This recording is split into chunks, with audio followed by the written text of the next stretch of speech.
ನೇರಳಾತೀತ ಕಿರಣಗಳು ಏನಿದಾವಲ್ಲ, you V race ಅಂತ ಕರಿತೀವಲ್ಲ, ಅವು ನಮ್ಮ ಭೂಮಿ ಮೇಲೆ ಬೀಳೋದನ್ನ ನಮ್ಮ ವಾಯುಮಂಡಲದಲ್ಲಿ ಇರ್ತಕ್ಕಂತಹ ಸ್ಟ್ರಾಟೋಸ್ಫಿಯರ್ ಏನ್ ಮಾಡುತ್ತ, ತಡೆ ಹಿಡಿಯುತ್ತ.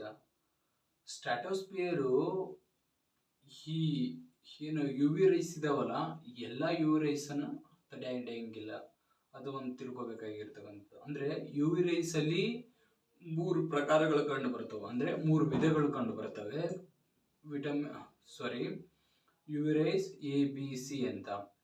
ಅಂದ್ರೆ ಯು ವಿ ರೈಸ್ ಎ ಏನಿದೆಯಲ್ಲ, ಅದು ಭೂಮಿ ಮೇಲೆ ಬೀಳಂಗಿಲ್ಲ, ಅದು ಅತ್ಯಂತ ಅಪಾಯಕಾರಿಯಾಗಿರ್ತಕ್ಕಂಥದ್ದು.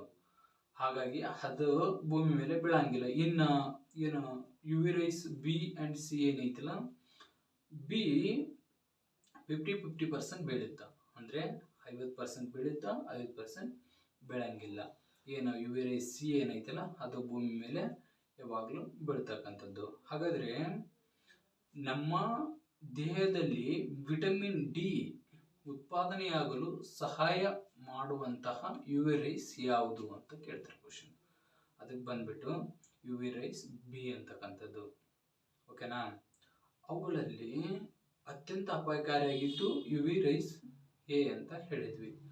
ಹಾಗಾದ್ರೆ ಈ ಯು ವಿ ರೈಸ್ ಅನ್ನ ಎಲ್ಲೆಲ್ಲಿ ಬಳಕೆ ಮಾಡ್ತಾರೆ ಅಂತಕ್ಕಂಥದ್ದು ನೋಡಿದ್ರೆ, ಯು ವಿ ರೈಸ್ ಅನ್ನ ನಾವು ಕೋಟ ನೋಟುಗಳನ್ನ ಪತ್ತೆ ಹಚ್ಚಲು ಬಳಸ್ತೀವಿ. ಅದಾದ ನಂತರ ನಾವು ಬ್ಯಾಂಕ್ಗಳಲ್ಲಿ ಚೆಕ್ಕುಗಳಲ್ಲಿನ ಬದಲಾವಣೆಯನ್ನ ಪತ್ತೆ ಹಚ್ಚಲಿಕ್ಕೆ ಈ ಯು ವಿ ರೈಸ್ ಅನ್ನ ಬಳಸ್ತೇವೆ. ಅದಾದ ನಂತರ ಎಲ್ಲಿ ಬಳಸ್ತೇವೆ ಅಂದ್ರೆ, ಈ ವಜ್ರಗಳು ಇರ್ತಾವಲ್ಲ, ವಜ್ರಗಳು ಡೂಪ್ಲಿಕೇಟ್ ಅಥವಾ ಒರಿಜಿನಲ್ ಅನ್ನೋದನ್ನ ಪತ್ತೆ ಹಚ್ಚಲಿಕ್ಕೆ ನಾವು ಯು ವಿ ರೈಸ್ ಅನ್ನ ಬಳಸ್ತೇವೆ. ಅದಾದ ನಂತರ ನಾವು ಈ ನೇರಳಾತೀತ ಕಿರಣಗಳ ಬಗ್ಗೆ ಏನ್ ನೋಡ್ಬೇಕಪ್ಪ ಅಂತಂದ್ರೆ, ಈ ಬಾವಲಿ ಏನ್ ಬರುತ್ತಲ್ಲ, ಅದು ಅಲ್ಟ್ರಾಸಾನಿಕ್ ಸೌಂಡ್ ಮುಖಾಂತರ ತನ್ನ ನ್ಯಾವಿಗೇಷನ್ ಹುಡ್ಕೊಳ್ಳುತ್ತೆ.